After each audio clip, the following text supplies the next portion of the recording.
उसने मर्डर की बेहद खौफनाक साजिश रची थी। एक कत्ल और 3 निशाना, यानी मर्डर तो एक हुआ, लेकिन इससे वो 3 फायदे उठाना चाहता था। वो इस कत्ल के बाद नई जिंदगी गुजारना चाहता था। उसकी ये कोशिश काफी हद तक शुरुआत में कामयाब भी रही। 3 कातिल पुलिस की हिरासत में आ गए, लेकिन कुछ समय बाद असली कातिल और उसकी साजिश बेनकाब हुई तो पुलिस भी दंग रह गई। आज क्राइम स्टोरी में मध्य प्रदेश के राजगढ़ में हुए मर्डर की अजीब कहानी। मध्य प्रदेश के राजगढ़ जिले का कुरावर इलाका, तारीख 26 जुलाई 2022, दिन मंगलवार, रात के करीब 9 बज रहे थे। अंधेरा काफी था।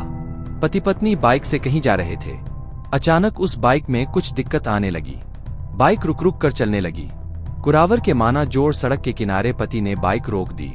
31 साल के बद्री प्रसाद बाइक ठीक करने में जुट गए। अपनी पत्नी पूजा को कह दिया कि थोड़ी दूरी पर सड़क किनारे बैठ जाओ। 27 साल की पूजा कुछ दूरी पर बैठ गई और इधर बद्री प्रसाद बाइक चेक करने लगे। उसी दौरान फायरिंग हुई। गोली निकली और पूजा को लगी। पूजा को अस्पताल ले जाया गया। वहां पूजा की मौत हो गई। इधर बद्री प्रसाद के भी कपड़े फटे थे। शरीर पर कई जगह चोट के निशान थे। पुलिस को सूचना दी गई। पुलिस मौके पर पहुंची। पूछताछ में बद्री प्रसाद ने घटना के बारे में पूरी कहानी बताई। ये बताया कि उसका मौसेरे भाई मनोहर से विवाद चल रहा है। विवाद पैसों के लेन देन का है। उसी बात का बदला लिया गया है। असल में 26 जुलाई की रात 9 बजे वो पत्नी पूजा के साथ बिजोरी गांव से लौट रहे थे। रास्ते में बाइक खराब हो गई तो उसे ठीक करने लगे। तभी मनोहर अपने 3 साथियों के साथ वहां पहुंचा। पैसों को लेकर विवाद होने लगा। विवाद के दौरान आरोपियों ने मेरी पिटाई शुरू कर दी। उसी समय बीच बचाव करने पत्नी भी पहुंच गई। तभी मनोहर और उसके साथियों ने फायरिंग कर दी। गोली पूजा को लग गई। पूजा को लहूलुहान हालत में देखकर आरोपी फरार हो गए।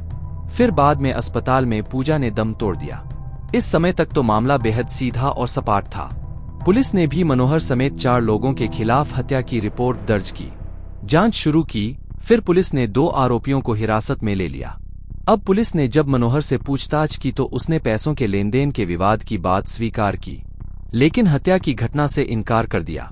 अब पुलिस ने यही समझा कि हर कातिल खुद को निर्दोष बताता है, इसलिए पुलिस ने पहले यकीन नहीं किया। लेकिन उसके बार बार दावे पर पुलिस ने उसके मोबाइल फोन की लोकेशन की जांच की। उस समय पता चला कि जिन 4 लोगों पर एफआईआर हुई है वो चारों घटना के समय काफी दूर थे। 2 लोग तो उस शहर में ही नहीं थे। अब या तो आरोपियों ने जानबूझकर अपने फोन को दूसरी लोकेशन पर छोड़ा था या फिर वाकई में वो निर्दोष थे। अब पुलिस ने इसकी गहराई से तफ्तीश शुरू की। पुलिस ने आरोपियों की लोकेशन पर जांच की तो मामला कुछ और निकला। अब पुलिस ने कत्ल की एफआईआर कराने वाले पर ही शक के आधार पर जांच की तो मामला कुछ और ही सामने आया। असल में कत्ल वाले दिन तो कुछ खास सबूत नहीं मिला, लेकिन उससे पहले वो कई संदिग्धों से लगातार बात कर रहा था। पूरी जांच के बाद पता चला कि पति ने ही सुपारी देकर ये मर्डर कराया था। वो भी 5 लाख रुपए की सुपारी दी थी। अब सवाल ये था कि जो शख्स खुद लाखों रुपए के कर्ज में डूबा हो वो भला 5 लाख की सुपारी क्यों देगा, वो भी अपनी पत्नी की। इससे उसे क्या फायदा होता। पत्नी के नाम पर कोई बड़ी प्रॉपर्टी या बैंक बैलेंस भी नहीं था। अब पुलिस ने उसकी वजह की तलाश की तो कई सनसनीखेज खुलासे हुए। असल में पता चला कि बद्री प्रसाद पर 40 लाख रुपए से ज्यादा का कर्ज था, जिसे वो दे नहीं पा रहा था। इसके अलावा उसके कई अवैध रिश्तों का पता चला। उसी में भोपाल की रहने वाली एक लड़की बद्री प्रसाद से अब शादी करना चाहती थी। इसके लिए वो उस पर दबाव डाल रही थी कि वो पत्नी से तलाक लेकर उससे शादी कर ले। जितनी प्रॉपर्टी उसकी पत्नी के नाम पर वो उसके नाम कर दे।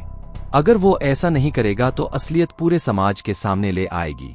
बद्री प्रसाद के सामने दूसरी बड़ी परेशानी थी कर्जदारों को पैसे लौटाना। 40 लाख रुपए से ज्यादा का कर्ज कैसे लौटाए, इतने पैसे कहां से लाए। अगर खुद मर जाए तभी ये कर्ज उतर जाएगा, लेकिन वो खुद को मारना नहीं चाहता था। ऐसे में उसने ऐसा रास्ता चुना जिससे एक तीर से 3 निशाने लगाए। भोपाल वाली लड़की ने अवैध रिश्तों को लेकर जब बद्री प्रसाद पर दबाव बनाना शुरू किया तो उसने और कर्ज लेने की तैयारी की। तब जून 2022 में ही उसने हत्या करने की तैयारी शुरू की। उसने करीब 6 लाख रुपए उधार से जुटाए। इसके बाद गूगल पर सर्च किया कि कैसे किसी की हत्या करके पैसे कमाए जा सकते हैं। उसे बीमा कराने का आइडिया मिला। फिर आसानी से बीमा के पैसे कैसे मिल सकते हैं, इसे गूगल और यूट्यूब पर सर्च किया। यहां से जानकारी जुटाने के बाद पत्नी पूजा का 35 लाख रुपए का बीमा कराया। पहले 3 महीने के पैसे उसने उधार लिए हुए रुपयों में से ही करीब 21,000 रुपये की किस्त 17 जून को जमा कर दिए। अब साजिश ये थी कि कम से कम 1 महीना बीत जाए तो पत्नी की किसी विवाद में मौत हो जाए तो उसे बीमा के पैसे मिल जाएंगे। इसलिए उसने साजिश के तहत अब सुपारी किलर का पता लगाया। बद्री प्रसाद ने 5 लाख रुपए में सौदा तय किया। उसने गोलू, मीना, शाकिर और हुनरपाल नामक 3 बदमाशों को अपनी पत्नी की सुपारी दी। 26 जुलाई की तारीख भी तय की गई।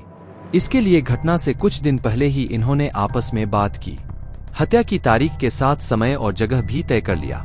अब रात के अंधेरे में सुनसान रोड पर पूजा का कत्ल करना था, लेकिन उस सड़क पर किसी खास जगह पर वो कत्ल नहीं करना चाहते थे जिससे सुराग मिल जाए।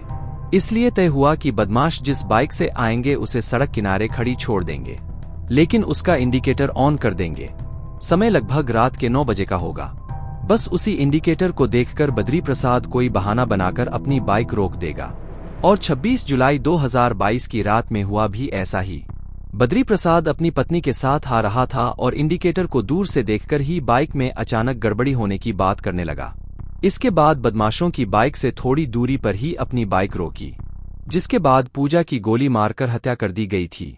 पत्नी की हत्या के जिस मौसेरे भाई का बद्री प्रसाद का कर्जदार था, उसे इसी केस में फंसाने की साजिश रच डाली, क्योंकि कई लाख रुपए बद्री प्रसाद ने उसे ले रखे थे। इस केस में फंसाकर उन पैसों को लौटाने से बचने के साथ आगे पत्नी के बीमे के 35 लाख रुपए लेकर आसानी से अपनी प्रेमिका के साथ जिंदगी जीने की तैयारी कर रहा था। लेकिन उससे पहले ही पूरी साजिश आईने की तरह साफ हो गई और असली कातिल सलाखों के पीछे चला गया। बस यही कहानी खत्म होती है। तो दोस्तों, कैसी लगी आपको आज की कहानी? कृपया लाइक करें और कमेंट करें और ऐसी सच्ची कहानियों के लिए मुझे सब्सक्राइब करें।